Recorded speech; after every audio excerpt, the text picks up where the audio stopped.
এক মহিলা প্রশ্ন করছে ডক্টর জাকির নায়েককে, আচ্ছা আপনি তো বললেন হিন্দু মুসলমান খ্রিস্টান বৌদ্ধ সব ভাই ভাই, তো সব যদি আমরা ভাই ভাই হই, আমি তো হিন্দু, ওই মহিলা বলছে আমি তো হিন্দু, তা আপনার মক্কা মদিনা আমরা যাইতে পারি না কেন? এটা কঠিন প্রশ্ন। আমি চিন্তা করলাম কি জবাব দেয়, আমার কাছেও জবাব আছে, কিন্তু উনি কি বলেন সেটা শোনা দরকার। উনি জবাব দিলেন, বোন আপনার বাড়ি কই? কই তো ইন্ডিয়া। জন্মস্থান কোথায়? এখানে। আমার জন্মস্থানও এখানে। আচ্ছা বোন আপনি কি জানেন যে ইন্ডিয়ায় এমন এমন জায়গা আছে যেখানে এখানে জন্মগ্রহণ করার পরেও সে জায়গায় আপনি আর আমি যাইতে পারি না, এরকম জায়গার নাম জানেন? কোন এরকম জায়গা থাকবে কেন? আমি ইন্ডিয়া জন্মগ্রহণ করছি, সব জায়গায় যাইতে পারি। উনি বললেন মোটেই না, এখানে এমন এমন জায়গা আছে যেখানে আপনি আমি প্রবেশ করতে পারবো না, তার নাম ক্যান্টনমেন্ট। ক্যান্টনমেন্টে আপনিও ঢুকতে পারবেন না, আমি ঢুকতে পারবো না।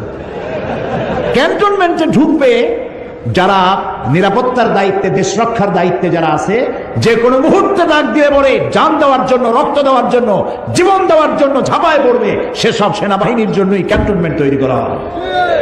ওখানে আপনি আর আমি যাইতে পারবো না। ইসলামের একটা ক্যান্টনমেন্ট আছে, সেটার নাম মক্কা আর মদিনা। ওইখানে ওই সব লোকেরাই যেতে পারে যারা আল্লাহর জন্য জান দিতে পারে, মাল দিতে পারে, রক্ত দিতে পারে। প্রিয় বোন, আপনিও যেতে পারবেন। আপনার পাসপোর্টে একটা ভিসা লাগান, ভিসার নাম লা ইলাহা ইল্লাল্লাহু মুহাম্মাদুর রাসূলুল্লাহ। কালকে আপনি মক্কা মদিনা চলে যান। কি সুন্দর জবাব! আমার খালি দোয়াই আসলো যে আল্লাহ তাআলা কি ব্রেন তুমি তাকে দিয়েছো, সুবহানাল্লাহ।